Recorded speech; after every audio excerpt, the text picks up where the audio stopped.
we don't have to kill anybody.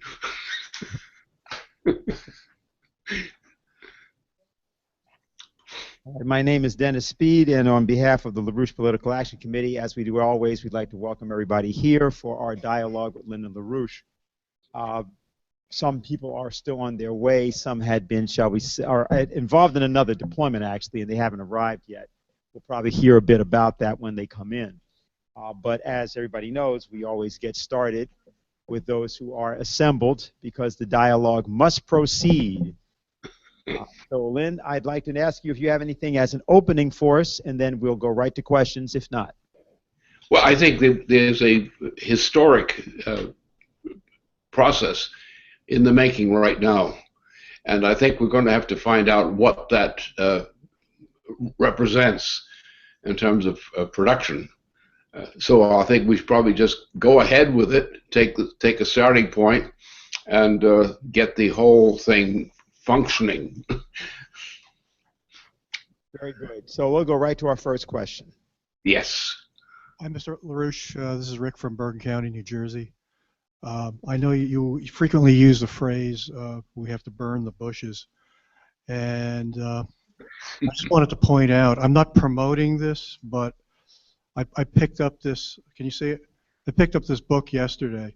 The title is Jeb and the Bush Crime Family, The Inside Story of an American Dynasty by a guy named Roger Stone. I'm not promoting the book because I haven't read it yet completely. However, I did note that the book is dedicated in part to Tony Chaikin, and that it refers to Tony's book on Bush, the unauthorized biography, and to the LPAC publications on Dope Incorporated. And to me, there's a lot of very, very interesting stuff and a lot of interesting connections made in it.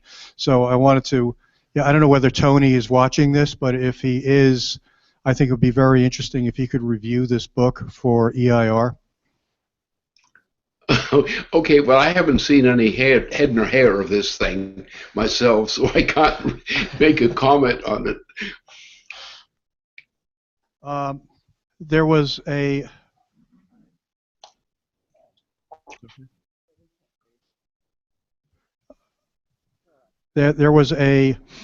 speech in Germany by Medvedev, the Prime Minister of Russia. Quoting him, he said, "We have slid, in essence, into times of a new Cold War." This is last Saturday, or maybe that was today, I don't know. And he cited the Syria conflict as an arena of much needed, he wants cooperation, at least he says he wants cooperation between Russia and the West.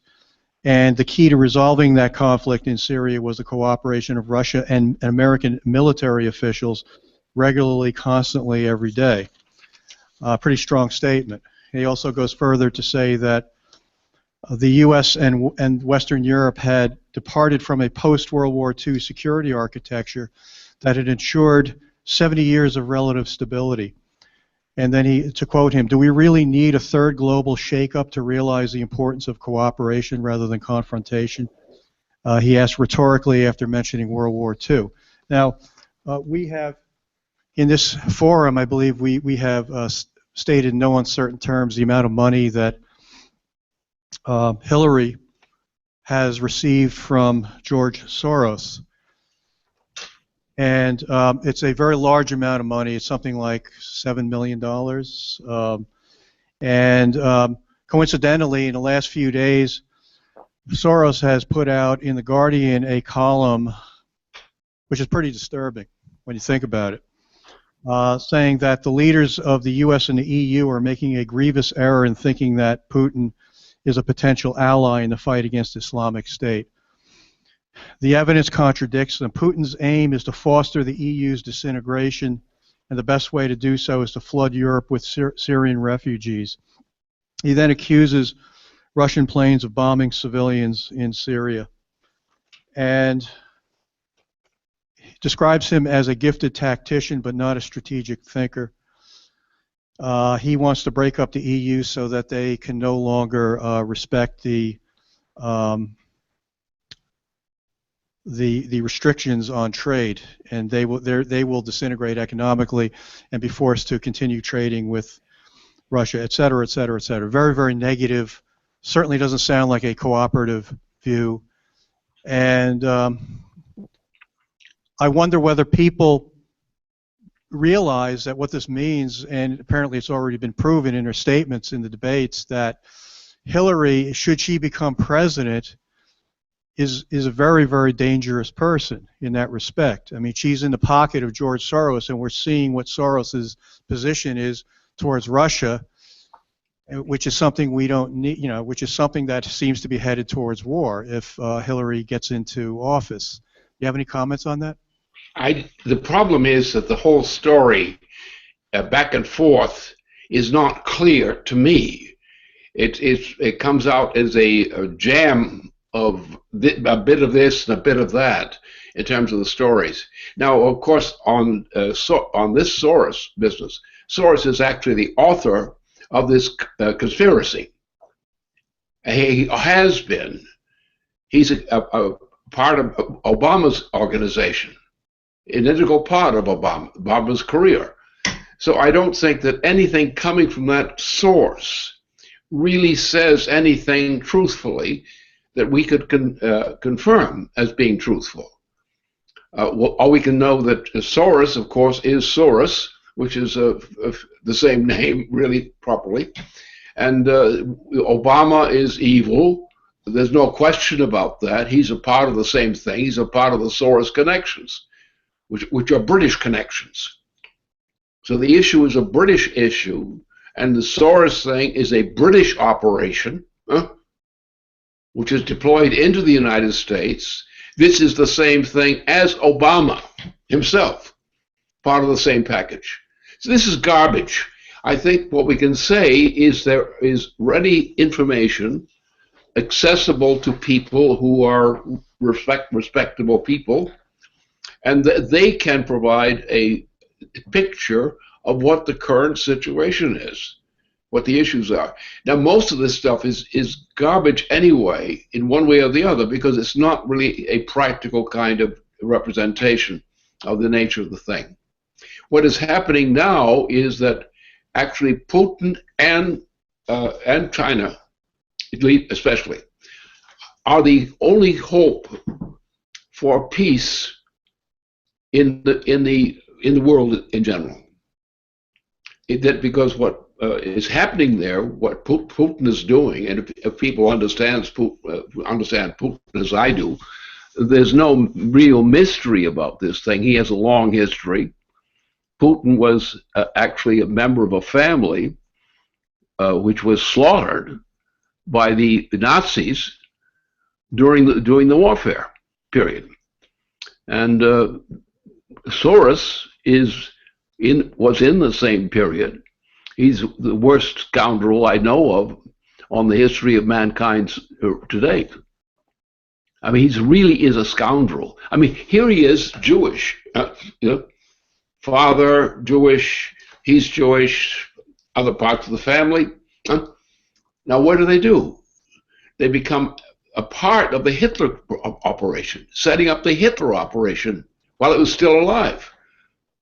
Then he goes up to in connection with the British friends of his, and he becomes a agent of the British system. So those are the most essential facts about this thing. Yes, it's true, but Obama is part of that racket, and this is all a pack of lies. Essentially, a pack of lies. The core of the story is a pack of lies. Okay, thank you. Next. Hi, good afternoon. My name is Myron Turner. Mr. Roos, I was told you before that I used to work on the LEM program with Grumman, and I'm wondering if we can have another space program like what we had. We had something like 37,000 people working on this program. In fact, I graduated from the school over here, New York Institute of Technology on West 70th Street, and there were 3 other engineers who graduated from the school too. and we helped to develop the pyrotechnic system for the LEM program, where we had to, when the LEM landed on the moon, the ascent stage had to separate from the descent stage, and that had to develop pyrotechnics to get the two exploded and get going and rendezvous with the command service module that was orbiting the moon and waiting for the time where they can hook up and head back to Earth. But I worked in the program. We were heavily supervised and monitored and controlled by NASA. We had inspectors when we had to check the vehicle out for a system engineers panel and a commanders panel. Everything that we did or touched, they wanted to record to make sure everything was working correctly. So I wanted to find out if we could have another space program, because recently in the papers, according based on a theory by Einstein, that they found that the universe, the black hole, is echoing. There was a song or some form of a sound coming out of the universe. So I just want to find out, can we have another program similar to this? We have a member of our organization who was a prominent member of the organization when the space program was in force. And she has now come back fully with in support of this program. So, I mean, we're on top of this thing. We are also on top of the thing of knowing what the new conditions are that have to be considered, that were not considered beforehand. And China is playing a major role in this part, the Chinese organization. So the operation is ready to go. We were associated mostly with people in the immediate post-war period when the space program was put into focus. And we're ready for it. It's absolutely necessary. Remember, who shut it down? Obama shut it down. We had the full space program in operation up to the point that Obama shut it down. What that did was it actually destroyed the scientific capability and competence of the United States, among others. So that's the crime. And people who were part of that program and found themselves dumped effectively on the street, so to speak, shutting down all these things, we have to now say we have the right as people to organize this thing and get rid of Obama, get back with the space program where Obama shut it off. And that's the key thing to do if you want to get a good effect for the space program, get Obama out of existence of the United States. And it'll all come back. We can bring it back. All right, thank you. Next.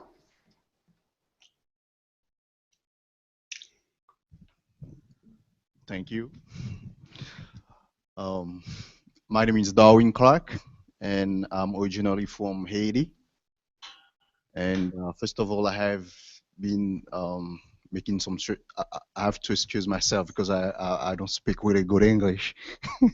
I've been doing some researches about the World Institute, and I have my cousin in here is like a U.S. citizen. For sure, he's gonna be voting.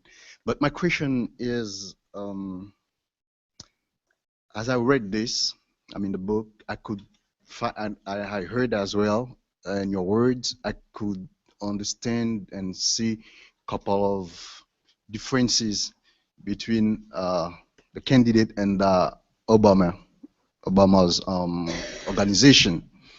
Well, as a foreigner, has someone from another country, for example, Haiti, I'd like to know what is the main ideology of this candidate. Does she have the same international politics? I'm talking about like international. I'm talking about like the international relation with other countries. Like we can see. For the moment, you see, with the Obama organization, they came up with the Haitian family reunification. You know, most of us, we don't go further on what the government is doing internally, but they see what are the advantages and profit that we as immigrant can have with our family, because you know everyone has this big dream, like to be in this is the land of opportunities. But I mean, my question is, they will if this candidate run, will she continue with this, or will they have a politic of, I mean, to correct what is bad, or to continue with which is good? I don't know if there's anything good with it. If they're gonna start innovate, if they're gonna innovate or continue or correct what is bad, what are the main thing they're going to do? I mean, in order for us as immigrants to have like couple of advantages and profits. I mean, when you say candidate, are you referring, whom are you referring to? You might Hillary Clinton or the others, or who are, you might Keisha Yes, exactly. Rogers. Exactly. Okay, and if what she's going to do. Okay, All right. very good. Stay there.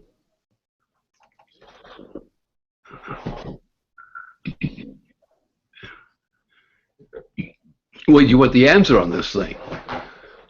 The answer on the thing is that if we are successful in what we're trying to do, these problems that you list implicitly will be solved. It may be solved simply because there's a lot of work to do in making things work that will work. But you have to recognize that the transatlantic community, and you have to take all the transatlantic community nations and that area, and they have to be corrected. They have to be changed. And they have to be changed in a way which is consistent with Russia and China. Now, there are other nations, powers, which have a role in this stuff. But if we go with this thing as intended by China now, intended by Russia now, and some other nations now, India also, so forth, that this thing will be dissolved. What has been recently will be dissolved, will have been dissolved. We're now going, what, for the backside of the moon. The intelligent people, including all the people from the space program history, are all devoted to creating the solution of the moon. What does that mean? That means that we're looking at a new way of looking at mankind's existence as not being limited to Earth as such, but an Earth which is part of a process, which is the colonization of the moon. This process of developing the moon program will change everything if implemented. What happened when the space program was put in by a German leader who provided it to the United States, and the space program is an integral part of what must be done to solve the problems of mankind throughout not only this planet Earth, but beyond. Thank you. All right. Sure, good. All right. Fine. Hi, Lynn. This is Daniel. Yeah. In some of our discussions this week, some of our people working up here, I think, well, we've simply run into a fact that a lot of our constituency is, so to speak, is very demoralized by what's going on, the political process. This is not an uncommon thing. It tends to happen around election processes, I understand. But therefore, I was I have been very moved by what you've done to pull everything together around this concept of the space program. But I was particularly interested in what was raised this week, what you raised about some work you've done on Shakespeare, on presenting the true nature of Shakespeare's genius in 2014, I believe. So I wanted to ask you if you could speak to that. It occurs to me that we can't set our sights lower than that if we're going to draw people out of this funk. I think the only way really to get at that issue as such is that to recognize simply the span of the active life of Shakespeare, and to look beyond his death into one of his successors, which was, of course, there also. So we have that tradition is there. It's true. And what Shakespeare did was actually an act of genius, in conflict with the kinds of evil that has been going on pretty much throughout the planet. And Shakespeare was not a mythical person. He was not in any way an amateur. He meant exactly what he did. His intention was exactly what he intended it to be, and he made a great contribution, together with those who followed him. That is it. The existence of the United States, the U.S. Constitution, is part of this pattern, an integral pattern which includes the history of Shakespeare. And there are earlier cases as well, earlier cases in history. As Brunelleschi, for example. Brunelleschi is one of the models of this thing. So that there has been, throughout recent history, there has been a flow of this nature. And those of us who share this experience recognize each of us as being part of the same party. In one of the papers that you wrote on this subject, you referenced the idea of a voice that a person creates that actually grows more influential after they die. And I find this to be very personally challenging to work through, because in my mind, I'm looking at the immediate threat of thermonuclear war. I'm looking at the difficulty of dealing with this Obama issue and throwing him out, and that seems like a momentary crisis. Yeah, but Einstein. Look at the Einstein story. The Einstein story just got kicked out in this past week. It's the same thing. That the process of creativity reaches beyond the imagination of the shall we say, the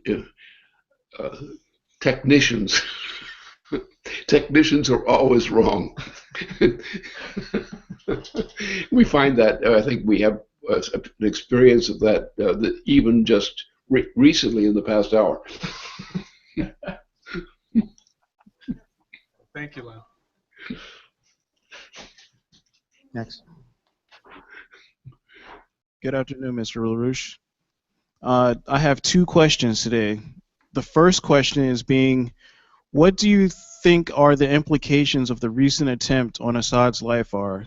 Sometime last week, he was in a funeral procession and there were missiles launched on his motorcade. So that's the first question. Yeah, these kinds of history are quite relevant, and they sometimes they're consummated and sometimes they're not. I've been one of the targets of a consummation, but it didn't work out, fortunately. So it does happen.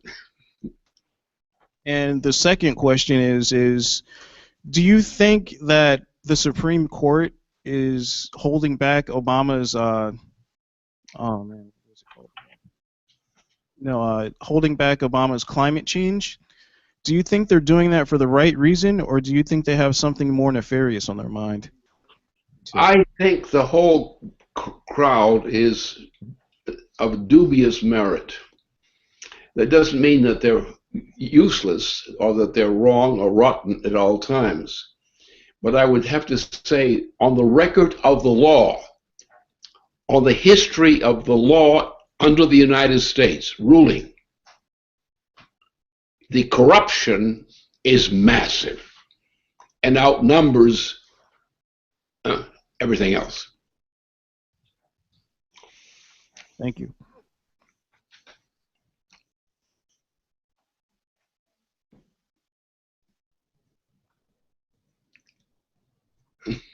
Hi, Mr. LaRouche. Pleasure to meet you. I'm Noah. Thank you. Hi. I just have a few questions for you. You appear to be a man of admirable health. Do you mind if I ask a few tips keeping your health, further on? I think, well, I'm kind of an ancient creature already, so that you can start from there. I'm still alive, and I'm ancient, all at the same time. So I'm open to response for what you want right now. Okay, proceed, please. So, you've been talking about a few bad guys, it would seem, and Obama and George Soros seem like two of those bad guys. Oftentimes I find that when there's bad guys that people talk about, these bad people really represent more trends that are happening, and these individuals happen to be fountain pieces and occurrences in which those trends and ideologies make themselves manifest in the world. Is that the sort of narrative we're talking about, or are you discussing a narrative in which people make very specific changes to try to shape the world in their own terms? Well, I think the people who make history always make changes, and they make bad changes or they make good ones. And if you can pick out the difference, then you've got a pretty good story to go with. All right.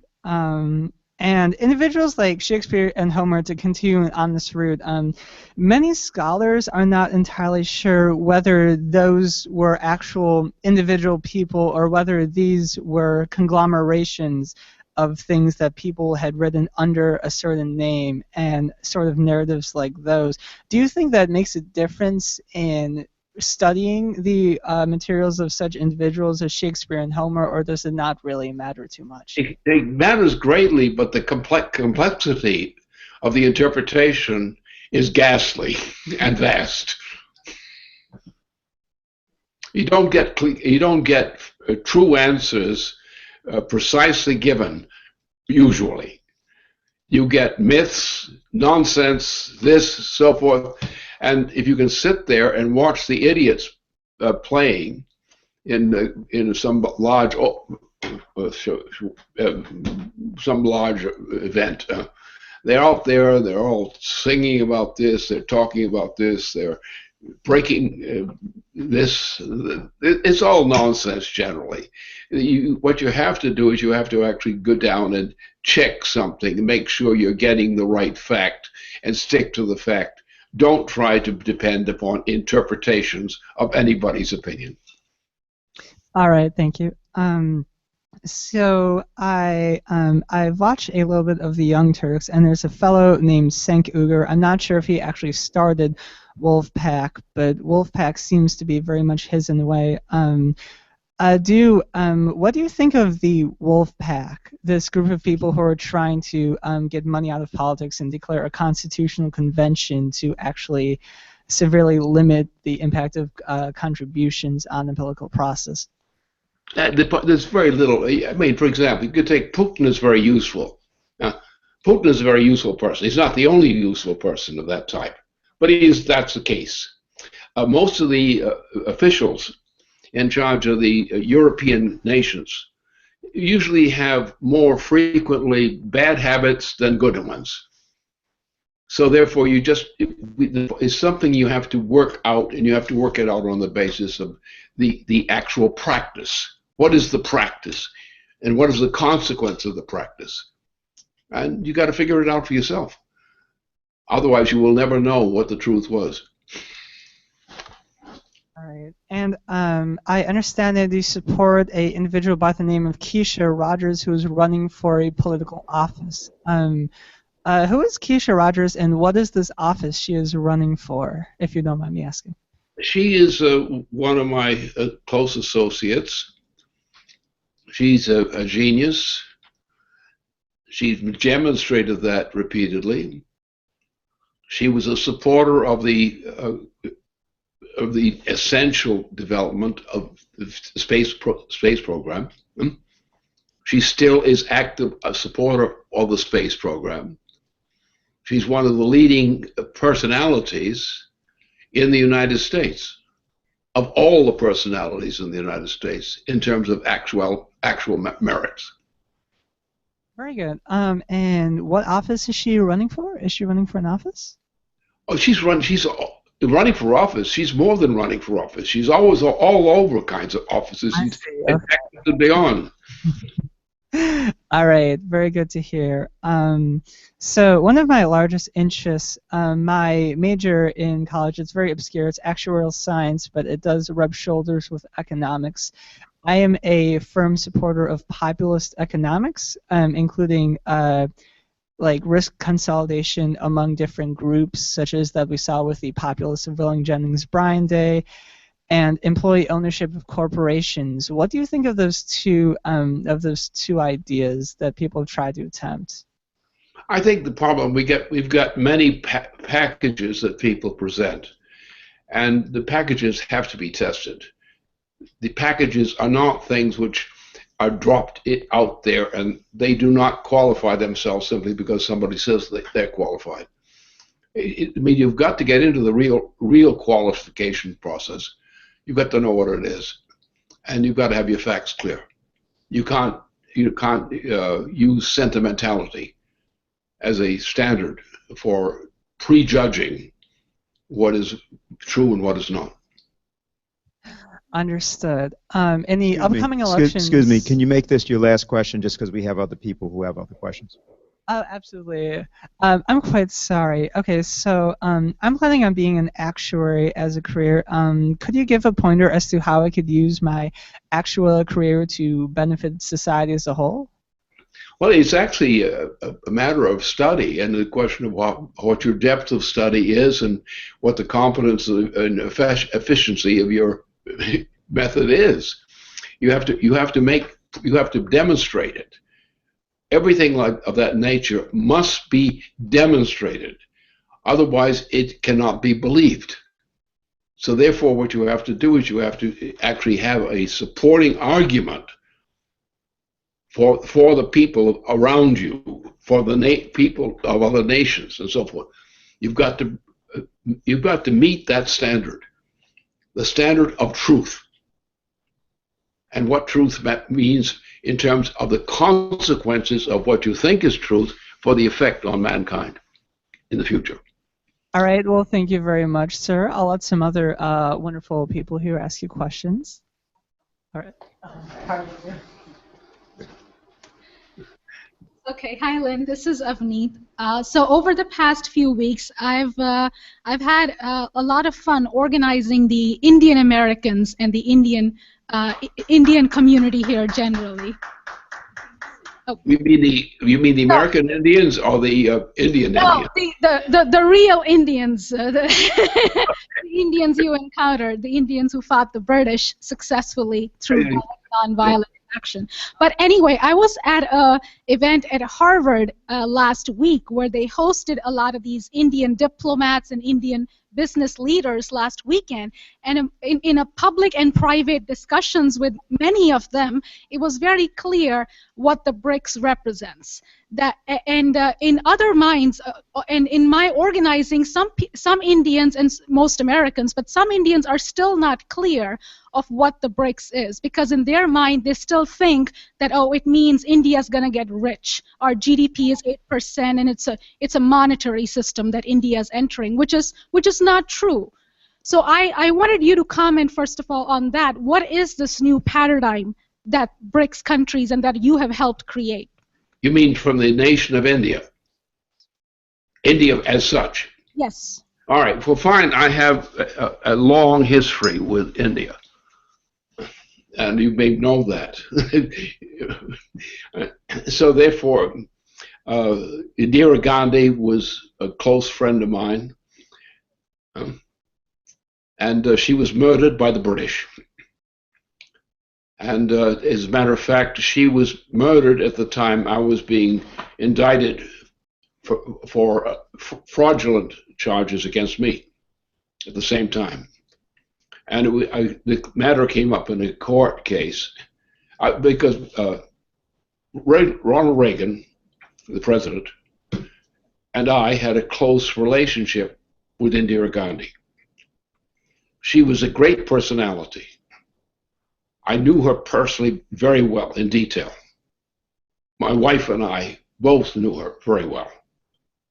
Her death, her assassination by the British, and you know that in India, the British have often killed Indians. They specialized in killing Indians. And now what we've got is we've got a new break, a new fresh development for India within the new system. The steps toward integrating the development of India in that way has been accelerated now.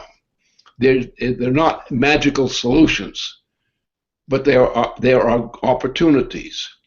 And I'm still, like my wife, we're still dedicated to our former friends in India, who were plentiful at that time, and afterward. And you know, we have India, China, these groups of the Eurasian area.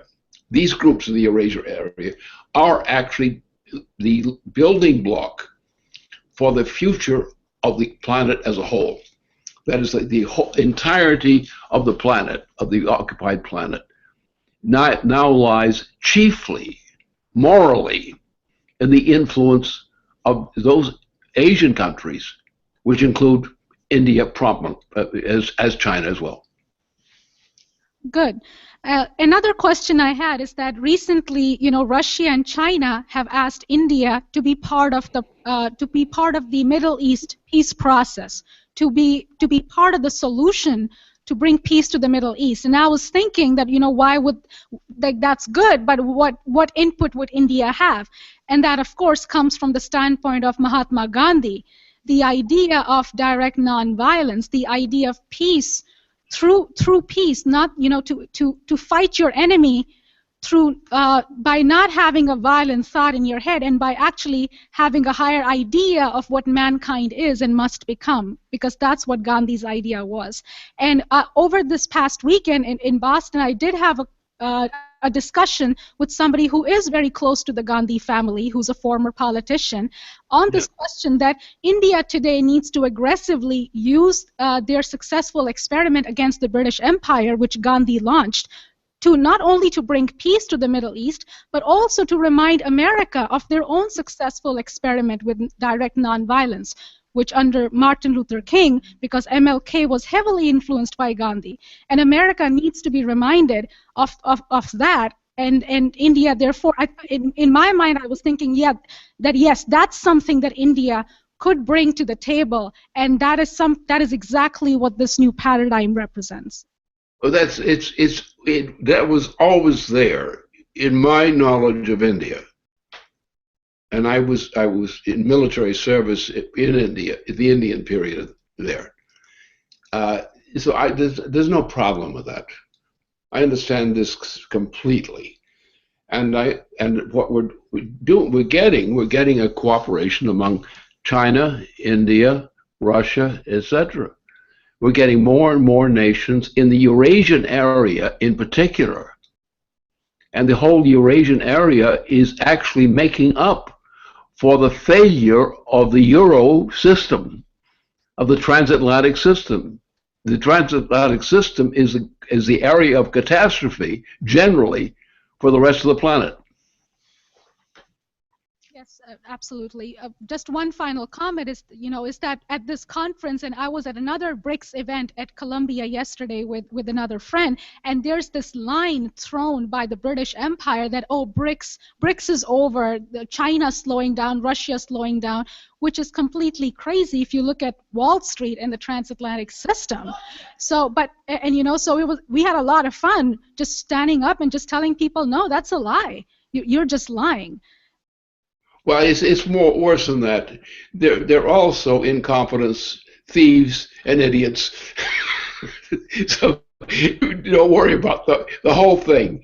They are a failure. Wall Street is a failure. The people of Wall Street are pollution and failure. So the point is, we in the United States have to find our soul again.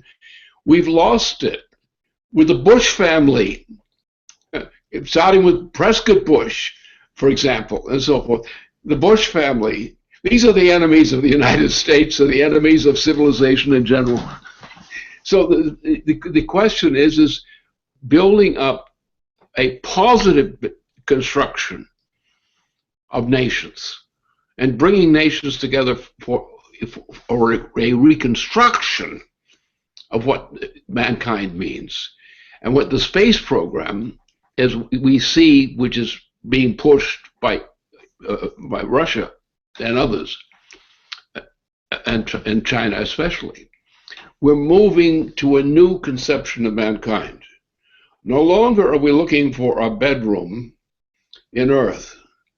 We are now moving to the solar system, like going into the tackling on the project of the Moon Challenge. So that mankind will now begin to look more and more toward the parts of the space program. Mankind is going to become a factor in the space program. It's coming now. The backside of the moon progress is the key to the future of mankind. So the whole system has to come into some consolidation around that understanding. Thank you.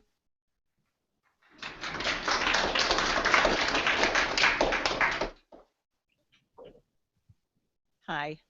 A couple of things. One, just so you know, I think you have a sense of this and other people, the process of the chorus in Manhattan is definitely growing since the two Handel's Messiah concerts. And we are working feverishly towards Easter being able to do the second and third parts of the Messiah. And I have to say there is a very refreshing level of seriousness coming from the participants in the chorus. There's much more work going on in terms of bel canto, in terms of concentration, wanting to practice to meet the challenge. And we are going to be soon starting a chorus in Brooklyn as well. Last night I attended a performance in Harlem dedicated to Harry Burleigh, who it's the 150th anniversary of his birth and who was a collaborator of Dvorak in the project to create a national conservatory of music in this country. And two things struck me. One, how much we miss Bill Warfield and Sylvia Lee, who were really experts on these questions and the relationship between the traditional Negro spirituals and a classical school of music which Dvorak was working to establish here. The other thing that I was struck by, however, is that there are many people who have, particularly in Manhattan, another one of these aspects to Manhattan that we keep discovering, is I ran into a number of people at this event for whom the concept of what Dvorak was trying to do in this country is still very much alive and is really a living question. So I wanted to let you know that, because I didn't know that in as sensuous a way before, and to get your thoughts on how this works, and part of this dynamic is what we've been creating with the chorus. Well, the divorce. What? We're getting a different animal somewhere. All right. So no, the point is the Dvorak history, especially in the middle states of the United States, where he did a lot of work, was a very important influence for Brahms, for example, in this area, and therefore this is something which is actually integral in a very special way because of Dvorak and his nationality and so forth. It was a very important aspect of the history of the United States at the end of the 20th century and the beginning of the beginning of the 20th century and earlier than that. So it's there, and if people want to study that, should study it if they can get the language right, not making any mistakes with that. No, it's an integral part of everything that is the United States. And that's what Dvorak did, because he's known throughout the world more for his role as a Czech as opposed to otherwise. And he was his relationship to Brahms and so forth was extremely important.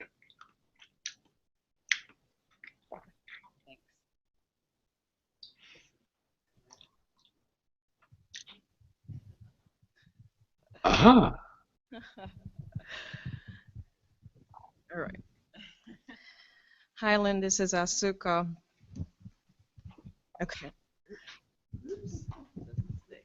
Okay. All right. Hi, Lynn. This is Asuka. I'm very happy to report I think I'm infected now, infected by Chinese optimism. Good. I just came back from a Chinese New Year parade in Flushing. We had an honor to participate in a major, really huge celebration taking place in Flushing, Queens. And we had a bit more than a dozens of our Schiller Institute members and activists. And we had a big banner saying Schiller Institute and Tian Shao Wei Gong, which is famous quote from Sun Yat-sen. It's basically a concept of republic. Everything under the heaven is for men. And I think Chinese is going beyond that, saying everything even above the heaven is for men. We also distributed leaflets. Just everybody was taking leaflets. This is Helga's special leaflet made for this occasion, written in Chinese. We also performed a couple of Chinese songs and American patriotic song. And out of that, we recruited a couple of Chinese ladies to join our Manhattan chorus, which is very interesting because they don't necessarily sing with bel canto, but they were really excited and impressed. But I really got this sense of different paradigm of just people being very happy. I mean, yes, it was a very happy occasion, but there was just certain expression of, there was a certain expression of optimism from the people. Can you hear me? Oh, okay. All right. And you know, obviously, Chinese are building miles and miles of high-speed railway system and breakthrough in fusion. And also, they're going for the breakthrough in science by reaching to the back of the moon. And I saw that kind of optimism in everybody who we intercepted today. And I think we have to infect Americans with this kind of optimism and make this year, even though it's a year of monkey. I think it should be the year of a galactic man. And my question is, you know, Chinese had really tough time last century. They had really tough history, and they're coming out victoriously out of that, you know, a part of their history. So how, you know, it took them a lot of effort and time, but I think we have to somehow get Americans that sense that even though the empire could, you know, stupefy people, the empire could try to destroy your nation, but you can still come out victoriously and develop your nation. The problem is that you have the record of the family Bush, and you have the infestation of Obama. Now, these things are the things that are the shame of the United States. There are other shames of the United States from an earlier period, but this is the big stink of all of the big stinks, and that is the Bush family and Obama. This is the thing that stinks the most inside the United States and broadcasts its influence around the planet as a whole.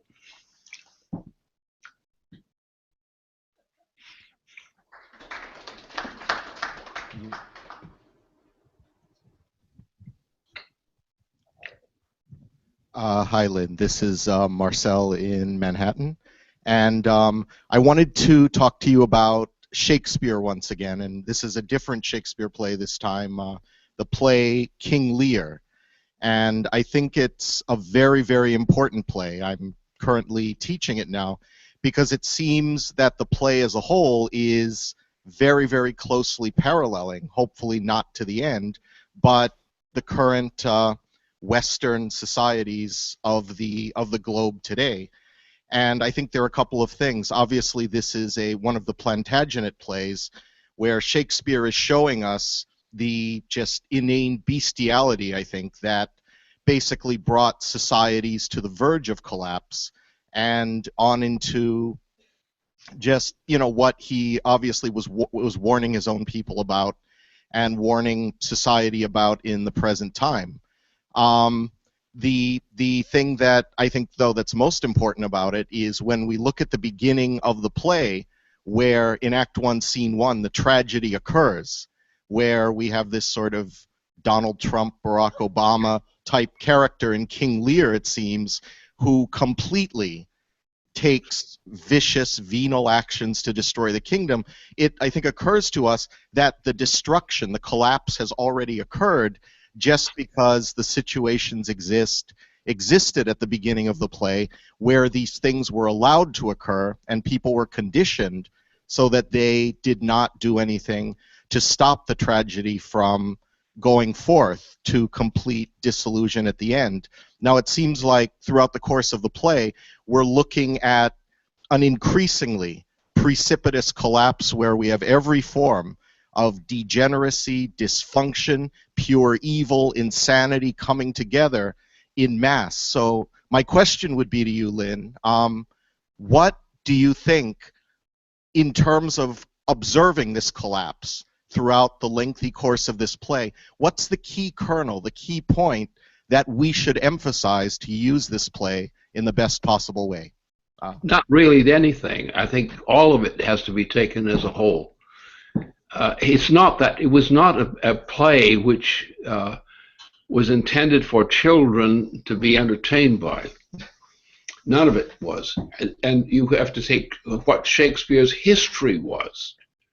Now, he had a friend who he had been associated with who was killed in an event in a tavern. And he devoted himself, therefore, for a new kind of expression of history. So that there's no one work in Kepler, I mean in him, that fits him. He is he has an insight to the nature of mankind. That's Shakespeare. And if you want to understand Shakespeare correctly, you have to look at him from that standpoint. He is not this or that. He is a person who is looking at history, the history of the British system, for example, and also the other parts of the European system. So it's all one story. It's all one story. The story is the event, the case, mankind, mankind, mankind. Mankind does this, mankind does that, mankind in another case does that. And Shakespeare is showing the fallacies which mankind falls into. And it's general. It is not something which is particular one thing or another thing. But from the beginning of his history, from the time that his friend was assassinated at a tavern, and from that point on, he devoted his life to the mission that of his friend who was killed. But on the basis of this, he developed an insight into the mankind of his time. And he has a role together with people like, other great leaders in history. And so that gets us into the area of the founding of the United States. You'll find that this thing with Shakespeare actually has a carryover for the formation of the United States. A lot to think about. Thank you, Lynn.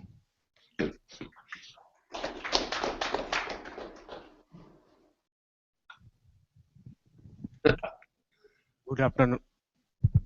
Good afternoon, Mr. Rouge. I have a very small question. How can we save the world? How can you what? How can we save the world? Save the world. What? How can we save the world? Well, I'm doing the best I can. one thing. And I think I have some other people around me who do the same thing. We're trying to save civilization.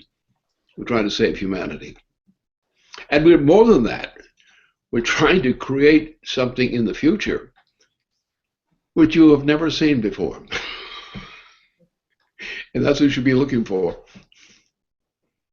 Enjoying the discovery of things that you had never thought of before. Thank you. And that's the secret of success. Can you actually know something which is necessary to mankind, but which has never known before? And if you get charmed into seeing something like that, you feel better, and that solves your problem.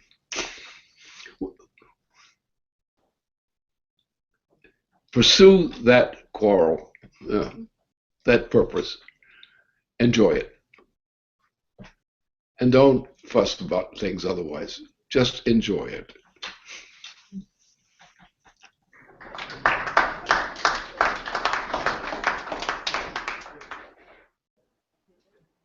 Thank you.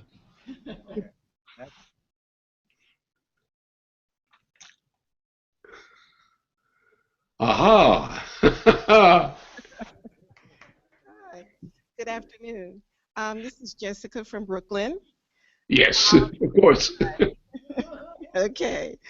Okay, I have a little statement and then my question. The first thing is this week, members of the teachers union and administrators are freaking out, I mean really freaking out, because Bloomberg has rumored that he's going to throw his hat and maybe some other body parts into the presidential ring. And you wouldn't believe the emails and the, get on the blog and say something about this, and they're going crazy. So they see this Bloomberg person as the evil one. But what they don't understand, these are teachers that I actually work with and the caucus that I work with in the union, is that they have endorsed Hillary, and they don't seem to see a connection between the endorsement of Hillary, and the evil one, the one they call evil, Bloomberg. So that started me thinking. None of the candidates have talked about the physical economy. There's no discussion of manufacturing or infrastructure, nothing about advanced technology from any of them. Now we're working as a group in LaRouche, we're working to combat all of these things. We're handing out our leaflets, we're out there talking and educating the people, and we're getting things done. We're doing the music that brings people to us and makes them understand that they're not beasts, they're human beings. My question is, how do we make that the dominant discussion? Because all this other stuff that I'm being bombarded with, especially with the teachers union, all this other stuff is just getting in the way. So how do we make that, continue to make that the dominant discussion? You remember we got caught in the crossfire. Anyway, let's get to business. All right, you know what the story is. You really know what the story is, so you don't have to invent the story. You know it. And the problem is, you know that people are also opportunists, and people in the United States are more and more opportunists. Now, the more they are afraid of Obama, for example, the more timid they become, the more ignorant they become, and they try to protect themselves by being ignorant, hoping that by wearing the cloak of ignorance, they can get through societies, accepted society. Now, so therefore, there's no fun in trying to become one of those followers of the idiots, those who decided to become professional idiots rather than teachers. For example, why? Well, they're looking for money, they're looking for security, and they hope that they won't be eaten by by some cannibal that came through the schoolyard or something. So the point is that we have to actually stimulate people by creating little stories, which are true stories in their nature, and giving examples of how people make fools of themselves. Particularly, teachers and students, for example, how they make fools of themselves. But it has to be done in a certain way. You have to have them making fools of themselves in the presence of what? In the presence of their own shame of what they just said. Okay, gotcha. See how it works. Thank you.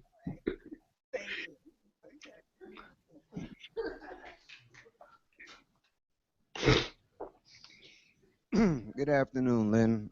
It's Alvin here in New York, and it's been over the past few days we've this kind of story has broken on the verification of Einstein's theory, and as a New Yorker, I know a lot of people that over the years, including this week, will still respond to this type of discovery and man's future in space as being something that is not reasonable, not necessary. We have so many problems here on Earth, and we can't afford to pay for them. Pretty moronic, yet not uncommon. We find ourselves confronted with this. Now, of course, since we're always in space, you can't get out of something that you're in, you kind of talk with them about JFK and so on, and what, even in numerical terms, what the actual project, when we had a mission, what that did.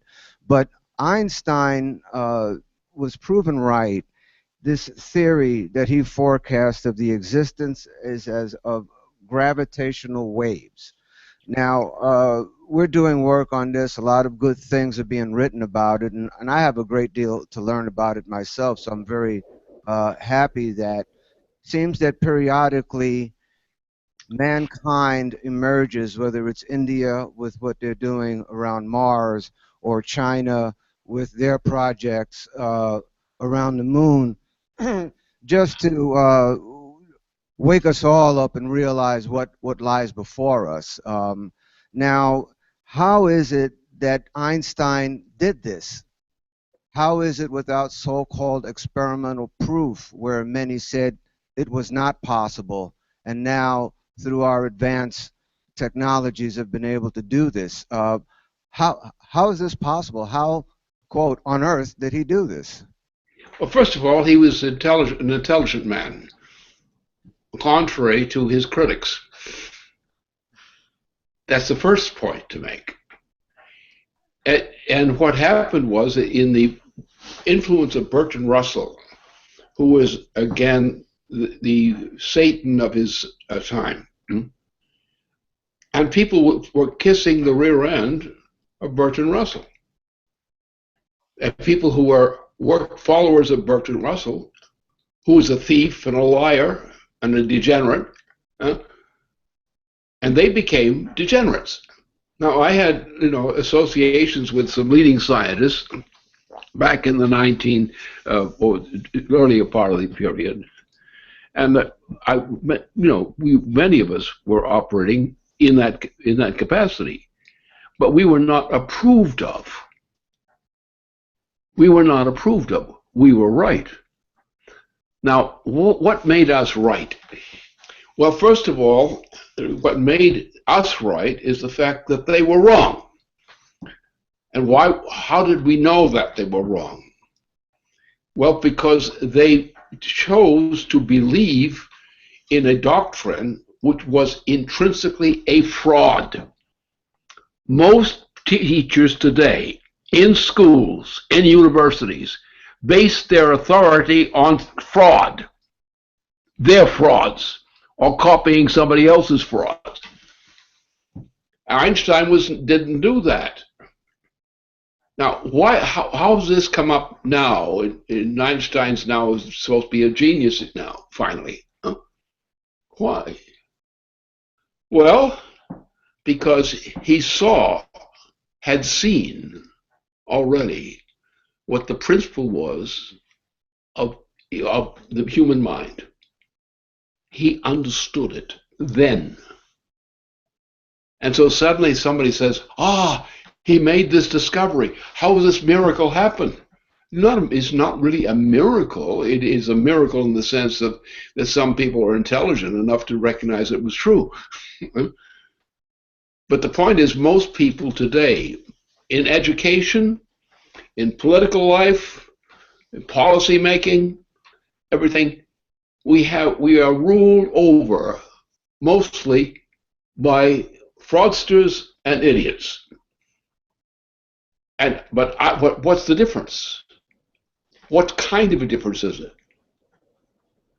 Because Einstein understood the mind of mankind. Now, what does that mean? It means that he knew, because he was following his own conceptions. Then, so people would say, now this is a century later. Well, what was the problem? How would this come only a century later? Because there were about one or two people competent to understand what the whole thing was about anyway. And that's the point. Because people do not understand, they do not arrive at a scientific achievement. They don't. They look at a book, they listen to a professor, and so forth and so on, and they come out, and the next thing they do, they say, this is right. This is what the truth is. We've proven it. Or so-and-so proven it. Nonsense. What happened is Einstein, a century later, was noted as having told the truth, and the other guys were the fools and liars. Thank you. That's what the problem is. The problem is that mankind generally is educated to believe in things that aren't true, to believe in things that are actually lies, even though they're not called lies, but they are in fact lies. Because what's the root of this thing? A human being, a true human being, has a power of creativity, real creativity. What's it located in? It's located in just exactly what Einstein represented, what he represented for himself. He discovered the principles of life. He discovered them. And he knew what he was doing. The others were just players. But he understood this. He was operating on the basis of a scientific principle, which approximately now a century later. And he had understood the principle before anybody stated the principle. That is to assert the principle. And that's the problem of mankind now. Most of the things that are taught as scientific subjects and so forth are actually frauds. Now, why are they frauds? Well, especially since Bertrand Russell got into action, they were frauds because they wanted to be accepted. They wished to be accepted. They wished to be approved of, when they had been lying or just plain stupid all along. Thank you.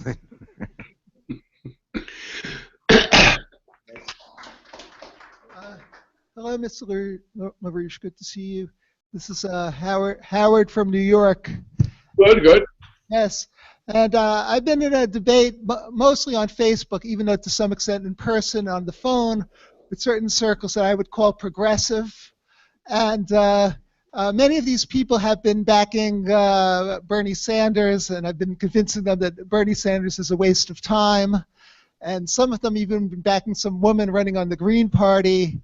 And it seems that somehow in this debate, directly or indirectly, good old Jimmy Carter, the 90-year-old ex-president Jimmy Carter, had something to say on this debate. And Mr. Carter claims that the United States is hopelessly a financial oligarchy, and I can't remember his full argument. Maybe he knows this from experience with his friends from the Rockefeller family, but that it's just impossible to get any competent leadership for president the way things are going. So I don't know. This doesn't sound very optimistic, but this also, I think, relates to the Bloomberg question, which I also know from some experience from friends of mine, is when Bloomberg runs, everybody knows it's like time to get some easy money or something. You know, it's a pretty nasty operation. You're referring to a certain gentleman who was going boating through a swamp, and he took a swat at a rabbit, and that became the hallmark of the achievement of that president.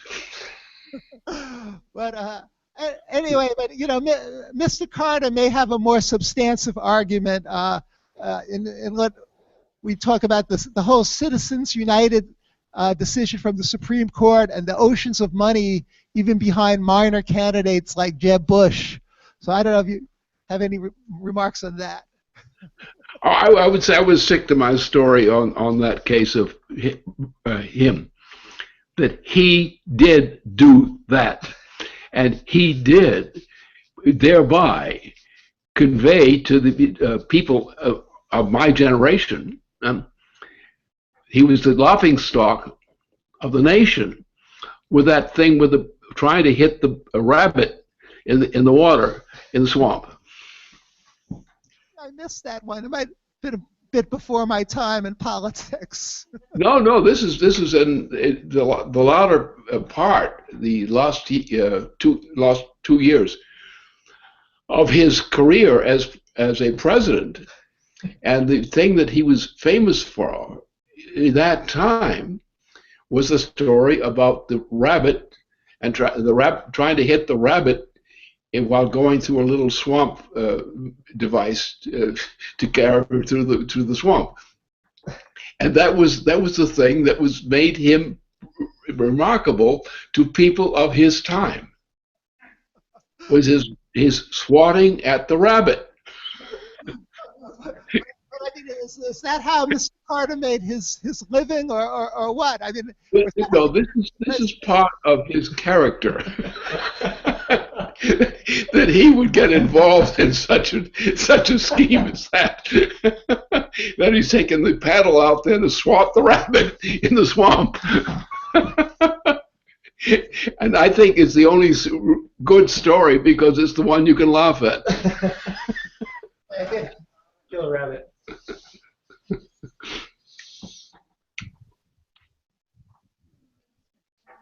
Okay, Mr. LaRouche, Desmond Shaw here in New York. I'm just curious, you're mentioning George Soros, and he's a well-to-do man and has a lot of resource, and he's causing some havoc. But how could people who have such similar resources and stuff act in a good way? Very simple. British Empire. British Empire. Soros is a leader under the orders of the British Empire.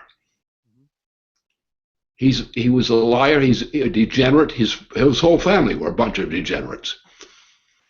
They were Jewish people in the area they lived in Central Europe, and the father and the brothers were part of that.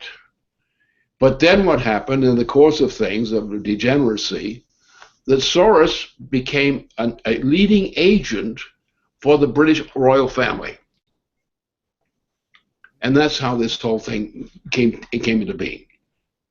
And Soros is actually one of the actual controllers of Obama. Obama was created by Soros as part of the British operation. And much of the details in the history of the United States recently, in recent decades, has been in the same area. Remember, this was you're going to the Hitler period, the close of the Hitler period, which is where this family got its name. And then they rose to a British agency role. They created the sex maniac of Southern California. And this is their history. Actually, I guess it was, maybe I didn't speak loudly enough. My question was, how can someone whose wealth and influence is equal to Mr. Soros do good without being influenced by these, He doesn't do any good. That's the point. He does quite the contrary. He creates evil. Other individuals who have that kind of wealth influence things for the good without being affected by the powers that be, controlling everybody, the bankers and the Federal Reserve people and everything.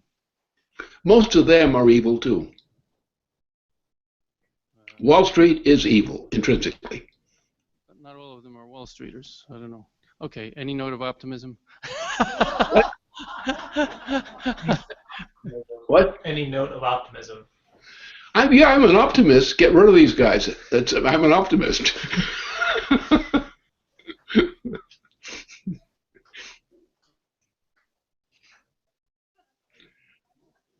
Yeah, if you have a last question, fine. Otherwise, we'll shut out, close out. Nothing. This is fun. Oh, hello, young lady. Hi. Yeah, how's your dog? Little Holly, I have a little one too. Because I was out there in Flushing, it was on my mind. I always take the number 7 train out every Sunday and back from my Nichiren Shoshu temple.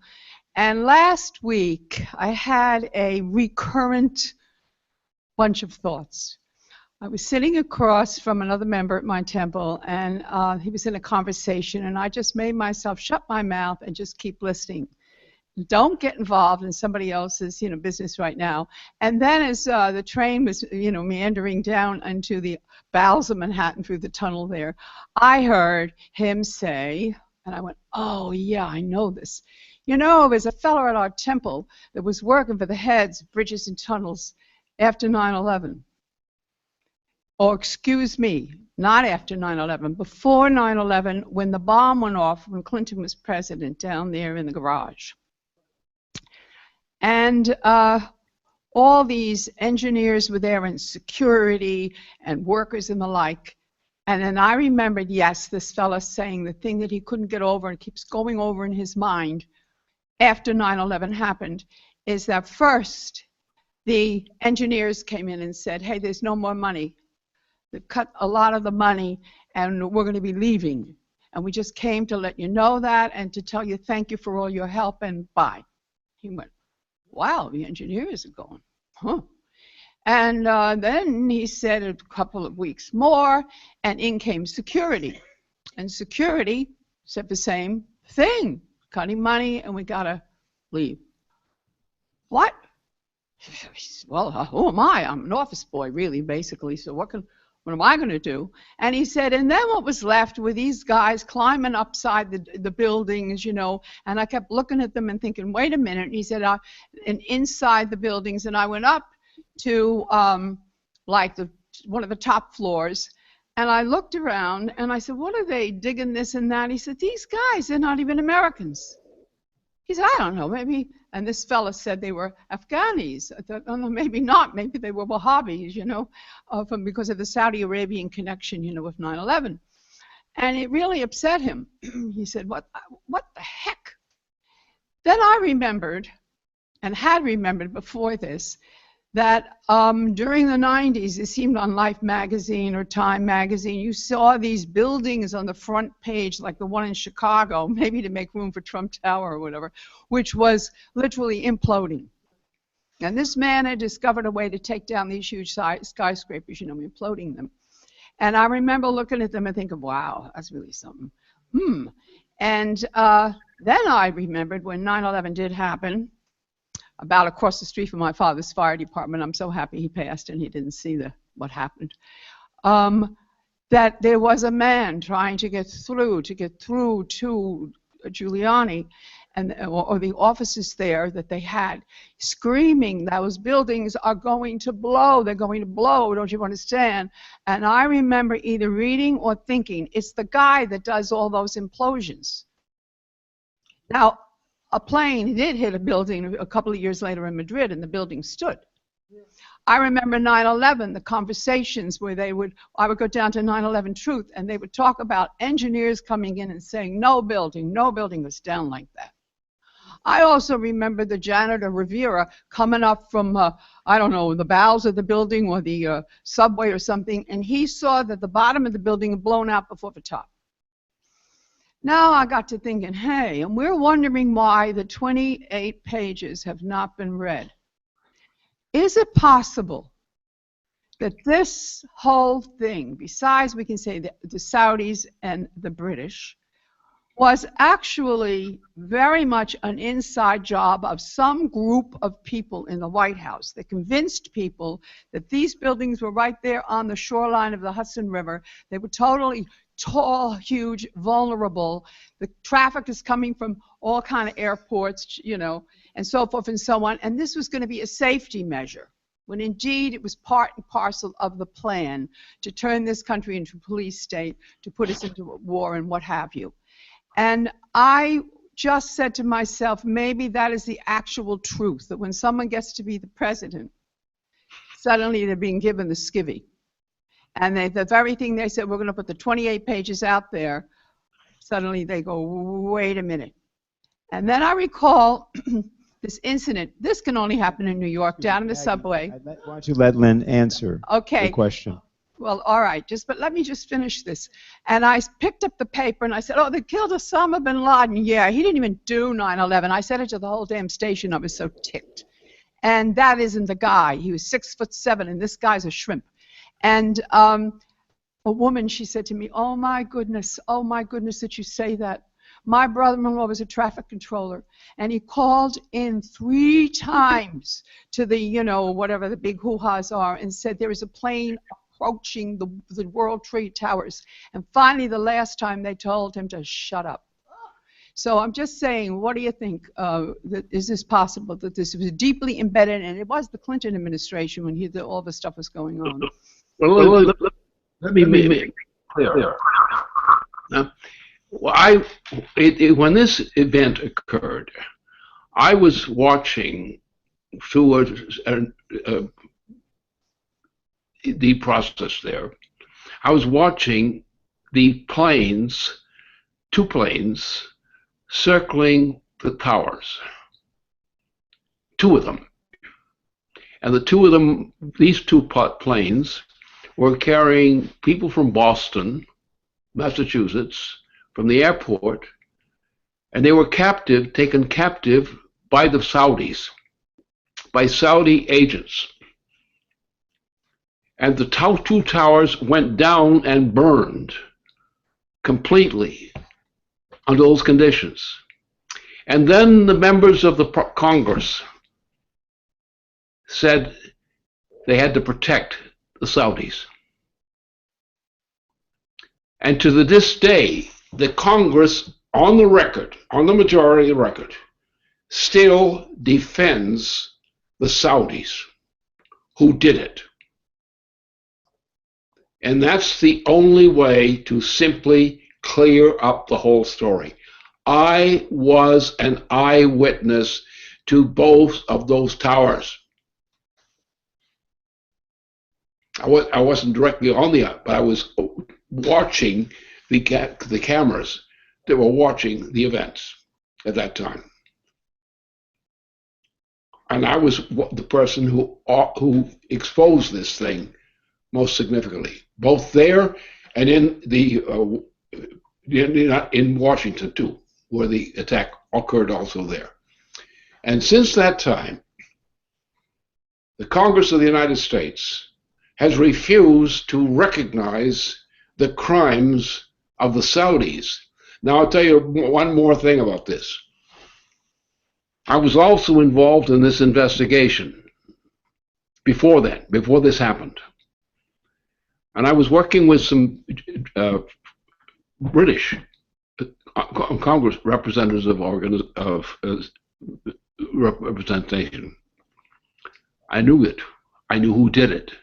I knew that it was the British that did it. I knew it. I had the evidence. The Saudis did it. It was done on the basis of an operation set up by the British and by the Saudis. The Saudis were the stooges who worked thing. So everything that is known generally, publicly, about the story of 9/11 is still a lie. The lie is suppressing the truth. And the members of Congress who had the authority of the majority of members of the Congress never told the truth. There were some members of the Congress who did tell the truth, but they were always a minority. And the Congress in general has never, to this day, told the truth of how the British organized the Saudis to sink the 2 towers in Manhattan.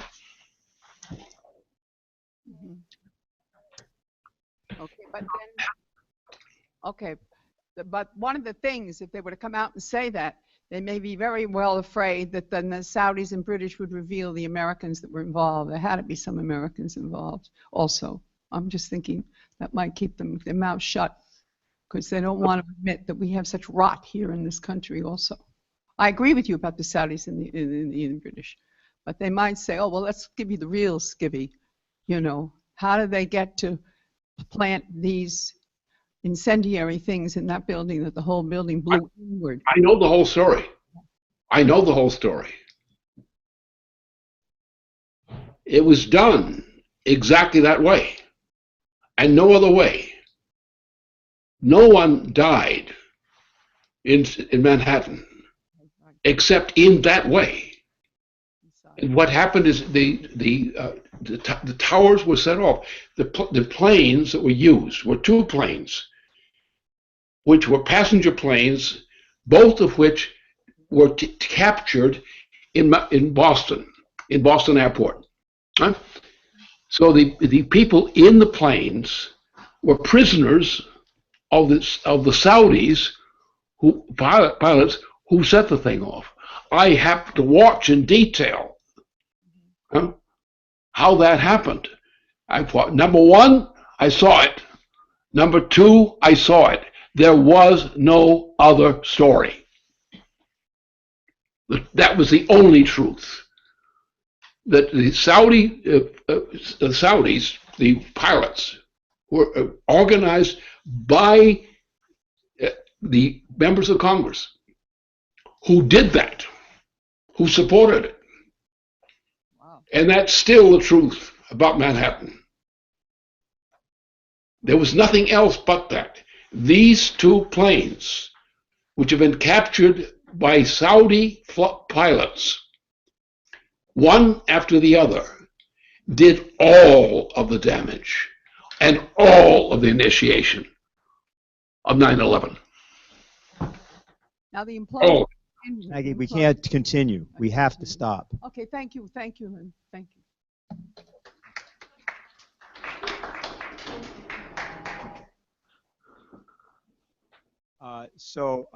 Just the only thing I would have to say, Lynn, at this point is to quote someone else who made this observation. It's not the things that you don't know that are the problem. It's the things you know for sure that just ain't so. And I'd like to know if you have some summary remarks for us now, or if there's a conclusion you want to draw, or if you think you've already said everything you need to say. I can say that I know personally with full accuracy and that what I just said was totally true. Every niche of it. There was no other truth. That was the only truth about what happened in 9/11. And what I presented was what I identified from my knowledge, my own investigations. And when I had the opportunity to watch the two planes, which had been captives, taken out of Boston, and the people in the planes were taken as stooges, and that is, they were helpless. They were killed. The pilots who flew the two planes were also killed. They died as suicides.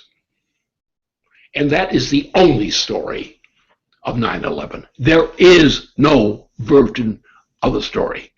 That's the only truth that was ever told about 9/11. And I knew every bit of it.